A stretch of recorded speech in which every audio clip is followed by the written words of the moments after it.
Olá, irmãos e irmãs em Cristo Jesus. Bem-vindo ao meu canal da Bíblia, ouvindo a voz de Deus.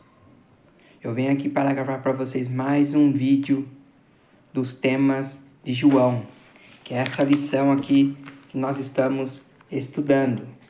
Está maravilhosa essa lição. É os temas de João.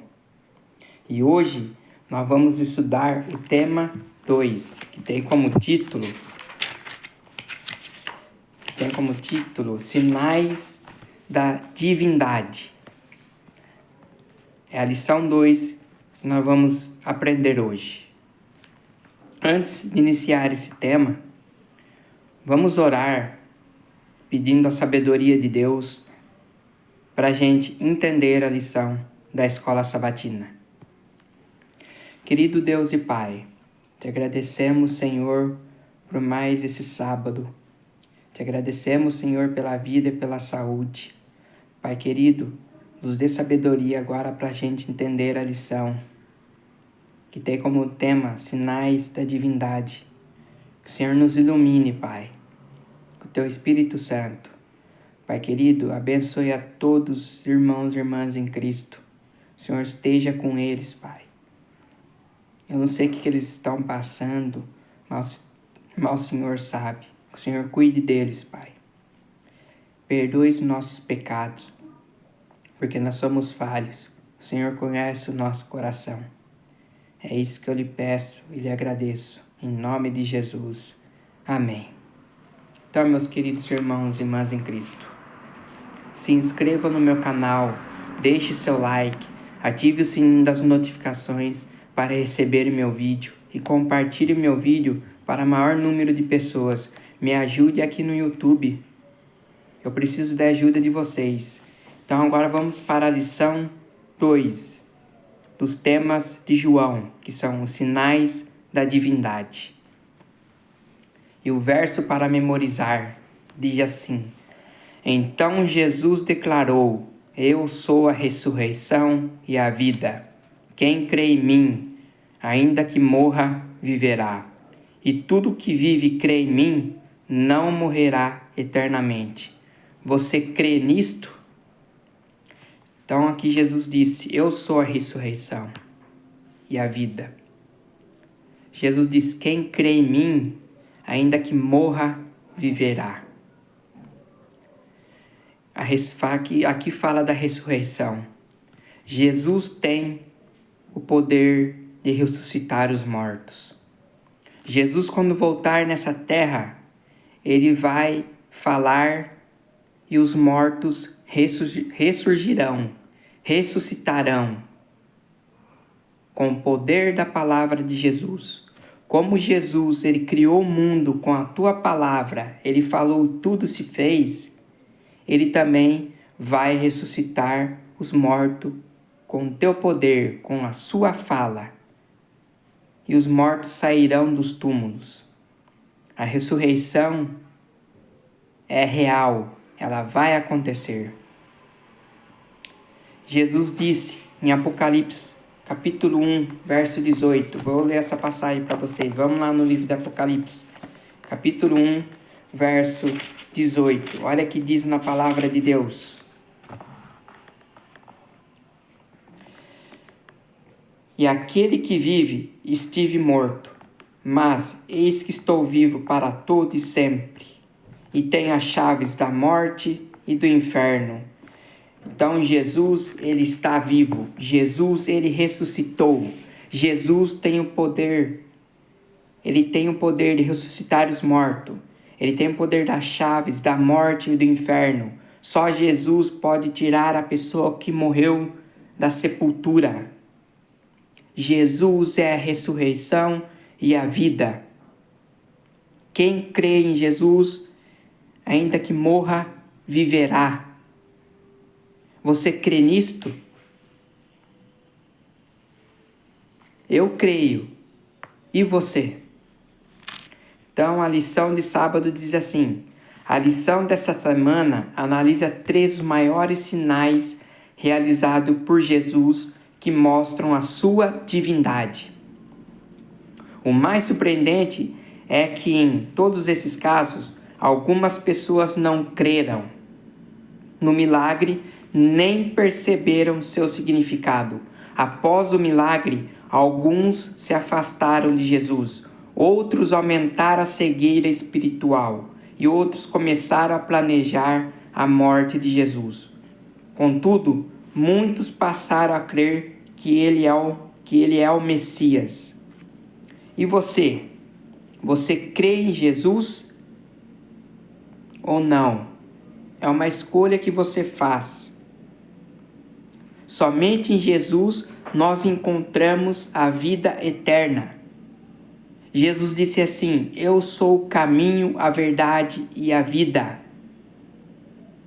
Jesus é vida. Somente em Jesus nós encontramos a vida. E nós vamos aprender tudo isso hoje, aqui na lição 2. E o primeiro milagre que Jesus fez foi o milagre do alimento para 5.000 pessoas. Jesus, ele alimentou 5.000 pessoas e ainda tinha mulheres e crianças. E esse milagre do alimento, que Jesus alimentou 5.000 pessoas, aconteceu o quê? Na Páscoa. Aqui em João capítulo 6, verso 4 e 5, o apóstolo destaca que o milagre da multiplicação de pães e peixes ocorreu perto da Páscoa, a festa que comemorava a libertação de Israel do Egito. O Cordeiro Pascual substituiu a morte do primogênito. Esse sacrifício simboliza a morte de Jesus por nós na cruz. O castigo que merecíamos por causa dos nossos pecados recaiu sobre Jesus. Então, todos os nossos pecados recaiu sobre Jesus. Jesus era o Cordeiro Pascual que iria morrer em nosso lugar. Ele pegou todos os nossos pecados sobre ele. Ele que é a nossa Páscoa, morreu em nosso lugar, carregou a culpa da transgressão e o rosto do Pai lhe foi ocultado, até que seu coração foi quebrantado e sua vida desfeita. Todo esse sacrifício foi feito para que os pecadores pudessem ser redimidos. Então, o que nós entendemos? Que Jesus, ele morreu em nosso lugar. Ele pegou todos os nossos pecados e caiu sobre ele. Ele derramou o sangue em nosso lugar. Jesus é o verdadeiro Cordeiro. E hoje nós temos que recorrer a Ele, somente a Jesus, para pedir perdão dos nossos pecados. Somente a Ele você deve ir. Hoje não precisa mais matar um cordeirinho, que nem acontecia no tempo de Moisés. Quando a pessoa pecasse, tinha que matar um cordeiro para escorrer o sangue e Deus perdoava os pecados. Agora não é mais assim. Jesus aboliu a morte dos animais. E hoje Jesus é o verdadeiro Cordeiro que carregou a culpa da nossa transgressão, foi sobre ele. E aqui a pergunta número 1. Que paralelos existem entre Jesus e Moisés? Isto é, o que Jesus fez que deveria ter lembrado ao povo a libertação que seus antepassados haviam recebido pelo ministério de Moisés? Vários detalhes dessa história colocam Jesus em paralelo com Moisés. No Êxodo, a época da Páscoa aponta para a grande libertação do Egito. Jesus subiu ao monte, assim como Moisés subiu o monte Sinai. Jesus testou Filipe, assim como os israelitas foram provados no deserto. A multiplicação dos pães lembra o maná. Recolher os pães que sobraram remete ao maná que era recolhido pelos israelitas. Sobraram 12 cestos de pedaço de pão, o mesmo número das 12 tribos de Israel. E o povo comentou que Jesus era o profeta que viria ao mundo. isto é, o profeta semelhante a Moisés predito em Deuteronômio 18:15. Tudo isso aponta para Jesus, como um novo Moisés que veio para libertar seu povo. Assim, João descreve Jesus não apenas fazendo sinais e maravilhas, que em seu contexto deveriam ter sido um significado especial para o povo judeu. Cristo estava apontando, em essência, para a sua própria divindade. Agora nós vamos ler Isaías 53, dos versos 4 ao 7. Isaías 53, dos versos 4 ao 7.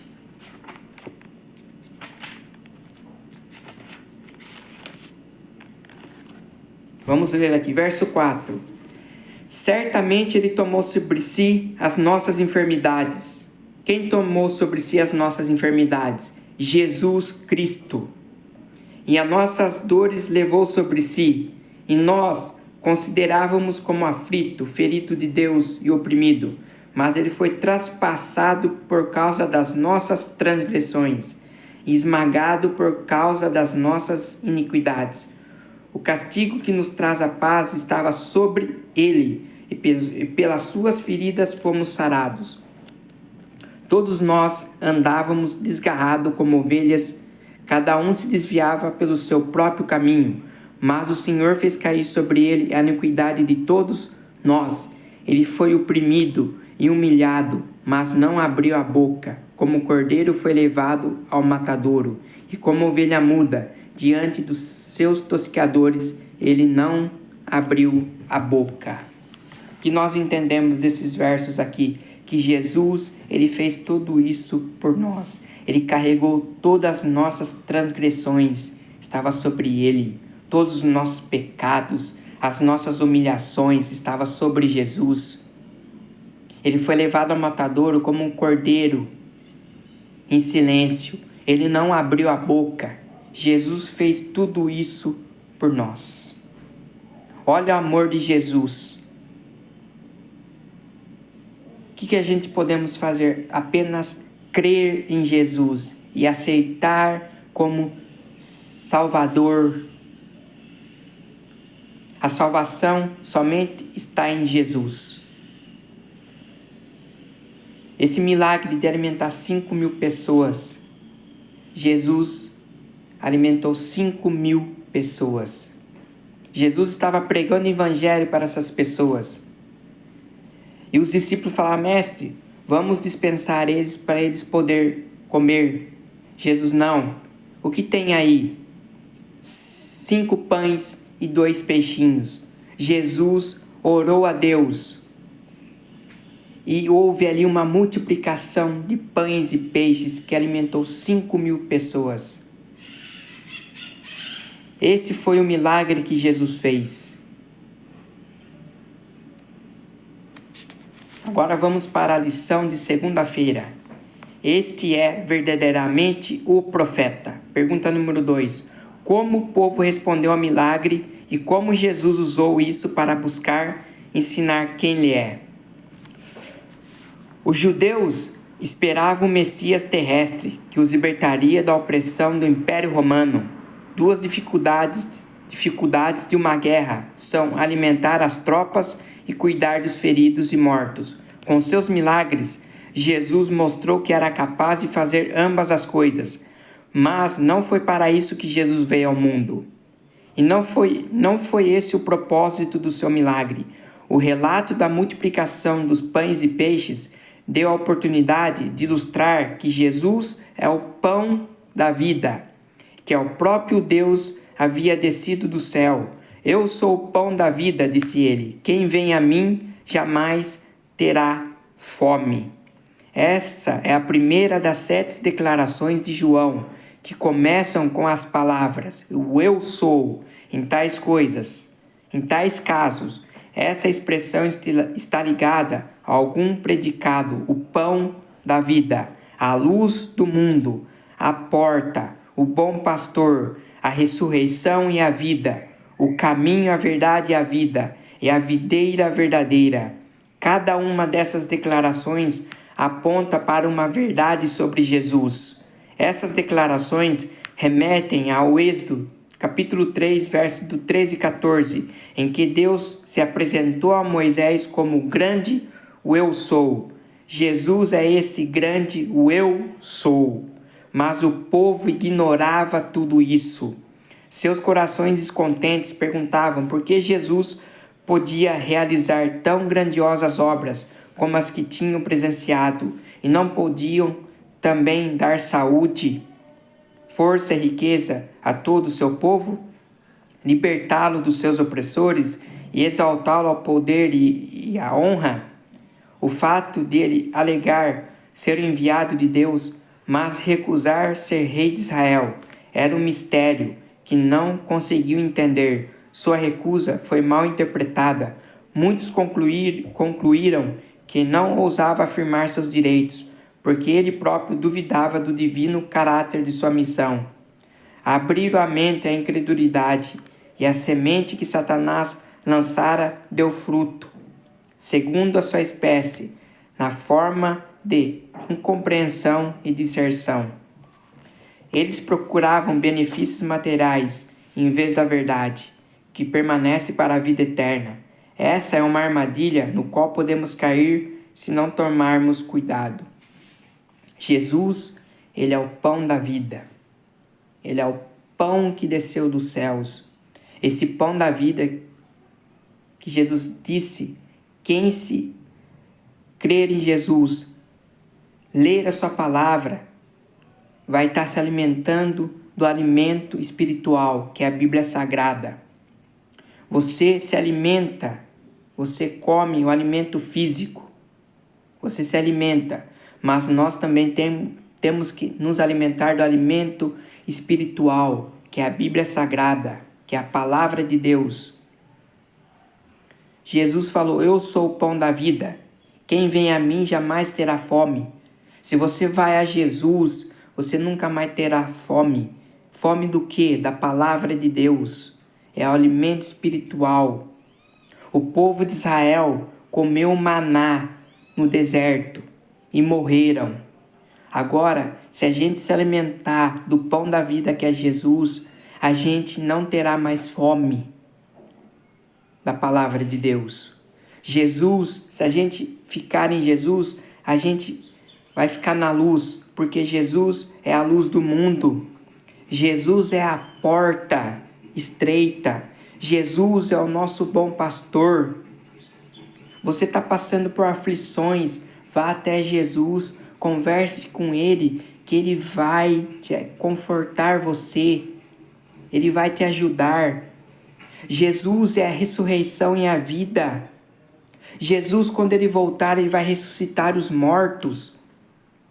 Jesus é o caminho. Jesus é a verdade. Jesus é a vida. Jesus é a videira verdadeira. Se a gente permanecer nessa videira, a gente vai dar bons frutos. Nós, como cristãos, nós temos que dar bons frutos aí fora, fazer o bem, ajudar as pessoas, pregar a palavra de Deus. Foi para isso que nós estamos aqui, para levar a palavra de Deus para as pessoas necessitadas. Temos que falar de Jesus, o que Jesus fez para ela. Temos que falar que Jesus é o nosso Salvador. Jesus é digno de ser adorado, exaltado e glorificado. Jesus tem que estar em nossos corações. Agora vamos para a lição de terça-feira. A cura do cego, parte 1. Pergunta número 3. O que os discípulos achavam ser a causa da cegueira daquele homem? E como Jesus corrigiu essas crenças falsas? Os discípulos estabeleceram uma ligação entre doença e pecado. Várias passagens do Antigo Testamento apontam nessa direção. Mas a história de Jó deveria mostrar que isso nem sempre é verdadeiro. O que Jó passou? Jó, ele perdeu tudo. E Jó permaneceu firme em Jesus. Porque Jó era um homem temente a Deus e se desviava do mal. Depois Deus deu a vitória para Jó. Devolveu tudo para ele, tudo que ele tinha. O que ele tinha perdido, Deus devolveu tudo para ele, porque Jó se manteve fiel a Deus. Jesus esclarece a questão não negando alguma ligação entre o pecado e sofrimento, mas nesse caso apontando para um propósito mais elevado, de que Deus seria glorificado pela cura. O relato contém certas afinidades com a história da criação. Por exemplo, Deus formou o primeiro homem do pó da terra, que está lá em Gênesis 2, capítulo 7. Assim como Jesus fez lama para dar ao cego o que lhe faltava desde o nascimento. Em Mateus, Marcos e Lucas, a história de milagres segue um padrão comum, uma expressão do problema, a condução do indivíduo a Jesus, a cura e reconhecimento da cura, acompanhado de louvor a Deus. Na história de João 9, essa sequência é completada em João 9,7, mas como geralmente acontece no Evangelho de João, o significado do milagre torna-se um tema de debate bem mais amplo, levando ao longo diálogo entre o homem curado e os líderes religiosos. Essa discussão gira em torno de dois pares de conceitos que estão relacionados e são contrastados: pecado, obras de Deus e cegueira, visão. É só em João 9,14 que o narrador conta ao leitor que Jesus fez essa cura no sábado, e que segundo a tradição e não segundo a Bíblia, violava o mandamento. E assim, os fariseus consideravam Jesus como transgressor do sábado. A conclusão deles foi que ele não vinha de Deus, porque supostamente não guardava o sábado, mas outras pessoas acharam inquietante que um pecador pudesse fazer sinais como aqueles. A discussão estava longe de terminar, mas já surgia uma divisão. O cego ficava cada vez mais cônscio de quem é Jesus, mas os líderes religiosos cada vez mais confusos e cegos quanto à sua verdadeira identidade. A lição de quarta, a cura do cego, parte 2. Pergunta número 4. Que perguntas os líderes fizeram e como o cego lhe respondeu? Essa longa sessão de João 9 é a única parte do Evangelho em que Jesus não desempenha o papel principal, embora seja o assunto da discussão, assim como a questão do pecado deu início à história. Os fariseus pensavam que Jesus fosse um pecador por ter curado no sábado, e difamaram o homem curado como alguém que tinha nascido cheio de pecado. Nessa história, ocorre uma inversão bastante curiosa. O cego passa a ver cada vez mais, não apenas fisicamente, mas espiritualmente, à medida que cresce no seu apreço por Jesus e na confiança nele. Os fariseus, por outro lado, tornam-se cada vez mais cegos em seu entendimento, primeiro ficando divididos a respeito de Jesus, e depois sem saber de onde ele veio. Entretanto, o relato do milagre dá a João a oportunidade de dizer quem é Jesus. O tema dos sinais em João 9 se cruza com vários outros temas do Evangelho. João reafirma que Jesus é a luz do mundo. A história também trata de origem misteriosa de Jesus. Quem é ele? De onde vem? Qual é a sua missão? A figura de Moisés, mencionada em relatos de milagres anteriores, também aparece nesse capítulo. Por último, ao tema da resposta da multidão. Algumas pessoas amam as trevas mais do que a luz, enquanto outros respondem com fé. A cegueira espiritual dos líderes religiosos é assustadora.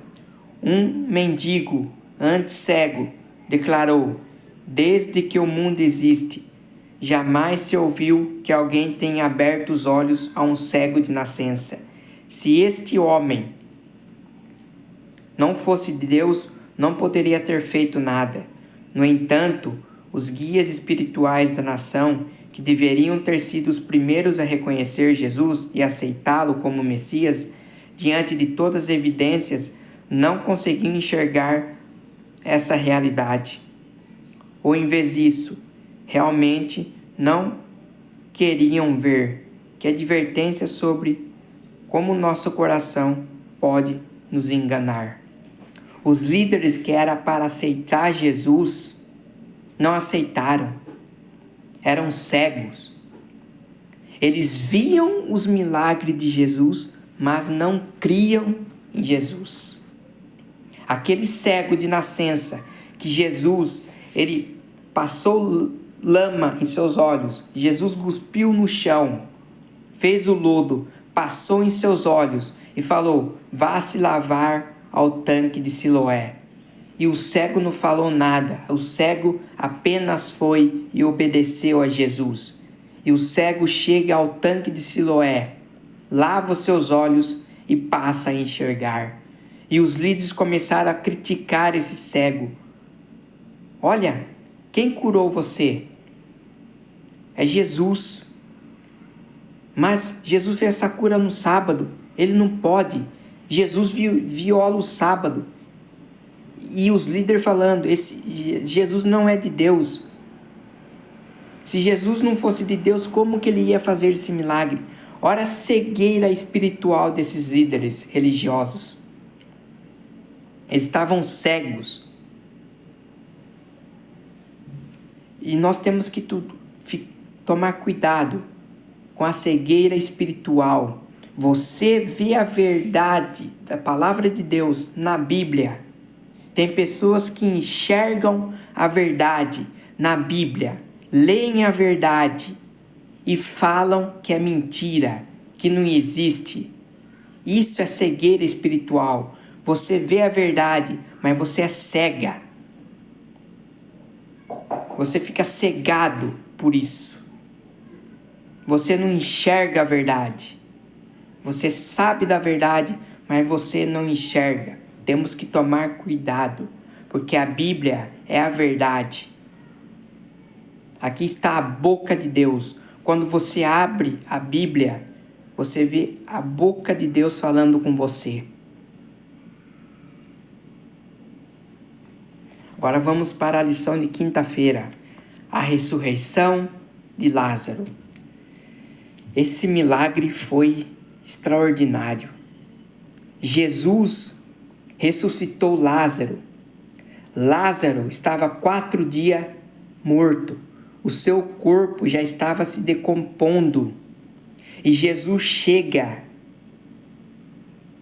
na cidade onde Lázaro estava enterrado. Ele chega e fala: eu sou a ressurreição e a vida. Quem crê em mim, ainda que esteja morto, viverá. Jesus falou isso para Marta. Marta, o seu irmão há de ressurgir. E Marta fala: Senhor, o meu irmão há de ressurgir na ressurreição do último dia. Jesus fala: Marta, eu vou ressuscitar o seu irmão. E Jesus chega até o sepulcro. Jesus fala: tirem a pedra. E tiraram a pedra. Jesus ora ao teu Pai e fala: Pai, o Senhor sempre me ouviu. Agora, Pai, faça que aconteça esse milagre para as pessoas crerem que eu sou enviado do Senhor, que eu sou o Messias. E Jesus ali perto daquele sepulcro fala: Lázaro, vem para fora. E Lázaro levantou e saiu para fora. E Jesus disse assim: e como Deus, aquele que criou a vida, Jesus tem poder sobre a morte. Assim, ele aproveita essa oportunidade, a morte de Lázaro, para revelar uma verdade crucial sobre si mesmo. Eu sou a ressurreição e a vida. Quem crê em mim, ainda que morra, viverá. E todo que vive e crê em mim, não morrerá eternamente. Olha que palavras de Jesus. Lázaro havia 4 dias já cheirava mal. E Jesus ressuscitou Lázaro com a tua fala, com o teu poder. E como eu disse, vai acontecer a ressurreição. Do mesmo jeito que Jesus falou para Lázaro, ele vai que venha para fora, Jesus vai falar, e os mortos sairão dos túmulos. Aqueles que morreram em Cristo ressurgirão para a vida eterna. Essa é a nossa esperança. Nós não devemos se preocupar com as coisas deste mundo. Nós temos que nos preocupar com a salvação, porque Jesus, ele está voltando. Nós não devemos se preocupar com este mundo, porque este mundo não vai nos trazer nada de esperança. Você tem que se preocupar com a sua salvação, se alimentar com o alimento espiritual, que é a palavra de Deus. Se alimente de Jesus, o pão da vida, que é Jesus. Agora a pergunta número 5. O que Jesus fez que afirmou a sua reivindicação? Assim como Jesus mostrou que é a luz do mundo, ao dar a visão ao cego, aqui ele ressuscita Lázaro dentre os mortos. Esse milagre, mais do que qualquer outro, aponta para Jesus como doador da vida, como o próprio Deus. Ele dá um forte apoio ao tema de João, de que Jesus é o divino Filho de Deus e que, crendo, podemos ter vida por meio dele. No entanto, quando chegamos ao final dessa história incrível, na qual muitos que viram creram, desenvolve-se uma ironia poderosa, mas triste. Jesus mostra que é capaz de trazer os mortos de volta à vida. E ainda assim, aquelas pessoas pensam que conseguiriam detê-lo matando?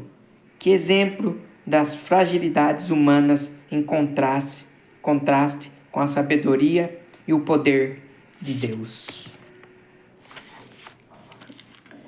Agora, a lição de sexta, estudo adicional. A vida de Cristo que dá vida ao mundo está em sua palavra. Era por sua palavra que Cristo curava a enfermidade, expulsava os demônios por sua palavra, acalmava o mar, ressuscitava os mortos, e o povo dava testemunho de que sua palavra tinha poder. Ele transmitia a palavra de Deus como fizera por intermédio de todos os profetas e mestres do Antigo Testamento. Toda a Bíblia é uma manifestação de Cristo, e o Salvador deseja fixar a fé de seus seguidores na palavra. Quando sua presença visível fosse retirada, a palavra devia ser sua fonte de poder. Como seu mestre, deviam viver de toda palavra que procede da boca de Deus. Assim como a vida física se mantém pela comida, a espiritual é mantida pela palavra de Deus. E toda pessoa deve receber por si mesma vida dessa palavra. Não obteremos simplesmente por meio de outras pessoas. Precisamos estudar cuidadosamente a Bíblia, pedindo a Deus o auxílio do Espírito Santo. Devemos escolher um versículo, concentrando a mente na tarefa de compreender o pensamento nele posto por Deus para nós, e pensar bastante no assunto, até que compreendamos completamente. Como você se alimenta do alimento físico, que é a comida, nós devemos nos alimentar pela palavra de Deus. Todos os dias, eu levanto 10 para 5 da manhã. Eu já levanto, me troco, coloco a roupa de serviço, eu sento no sofá, pego a Bíblia e leio um capítulo da Bíblia. Eu me alimento da paz espiritual. E você vai trabalhar bem, porque você sente Deus perto de você. Ore em pensamento a Deus, converse com Deus. Medite naquele versículo que você leu, que você lê, medite nele, em pensamento, no trabalho. Faça isso. Porque Deus é tudo em nossas vidas. Sem Deus a gente não somos nada. E eu te digo mais uma vez, Jesus está voltando. A sua volta está mais próxima de que nem você imagina. E como está a sua vida com Deus? Você está crendo em Jesus? Jesus já pagou o preço por você, morrendo na cruz do Calvário, derramando o seu sangue. O que você tem que fazer é crer em Jesus, aceitar a sua salvação. Você está fazendo isso? Você crê que Jesus é a ressurreição e a vida? Aquele ente querido que você perdeu há de ressurgir no último dia, na ressurreição, quando Jesus voltar. Aquela mãe que perdeu aquela criancinha recém-nascida há de se ressurgir na ressurreição. Nós perdemos pessoas queridas, mas a nossa esperança é de vê-los na ressurreição. Eu quero ler uma última passagem para vocês, que está em 1 Tessalonicenses, capítulo 4.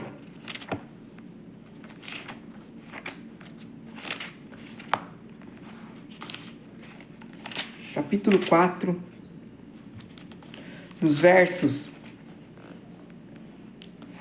16, 17 e 18. Olha o que diz aqui. Porque o Senhor, mesmo dada a sua palavra de ordem, ouvida a voz do arcanjo e ressoada a trombeta de Deus, descerá dos céus, e os mortos em Cristo ressuscitarão primeiro. Depois, nós, os vivos, o que ficarmos, seremos arrebatados, juntamente com Ele, entre nuvens, para o encontro com o Senhor nos ares, e assim estaremos para sempre com o Senhor. Verso 18. Portanto, console uns aos outros com estas palavras. Nós devemos nos consolar as pessoas com estas palavras. Falar da esperança de Jesus, que Ele irá voltar a esta terra e vai ressuscitar os mortos, e os vivos que ficarem serão arrebatados, e nós estaremos para sempre com o Senhor. Essa é a nossa esperança. É a volta de Jesus. Temos que espalhar essa mensagem para as outras pessoas, consolar elas com esta mensagem maravilhosa da palavra de Deus. E você está fazendo isso? Você está falando do amor de Jesus para elas? Eu falei o último verso, mas eu quero ler outro verso com vocês. Filipenses. Vamos para o livro de Filipenses.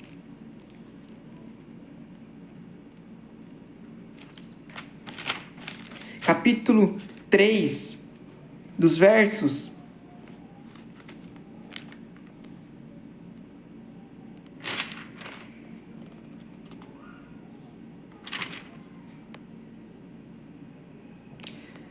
Vou achar aqui, meus irmãos. Espera só um minutinho.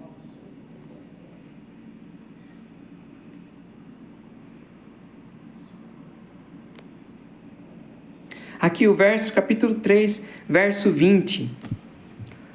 Pois a nossa pátria está nos céus, de onde também aguardamos o Salvador, o Senhor Jesus Cristo.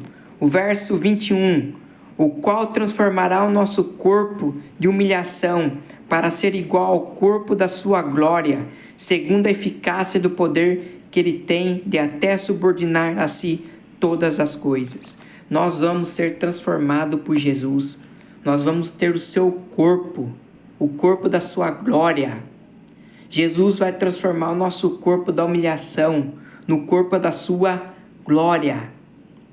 Isso vai acontecer no dia da ressurreição, quando Jesus voltar aqui nessa terra. Que Deus abençoe vocês, meus queridos irmãos e irmãs em Cristo. Que vocês tenham uma boa semana. E até meu próximo vídeo. E se inscrevam no meu canal, deixe seu like, ative o sininho das notificações para receberem meu vídeo.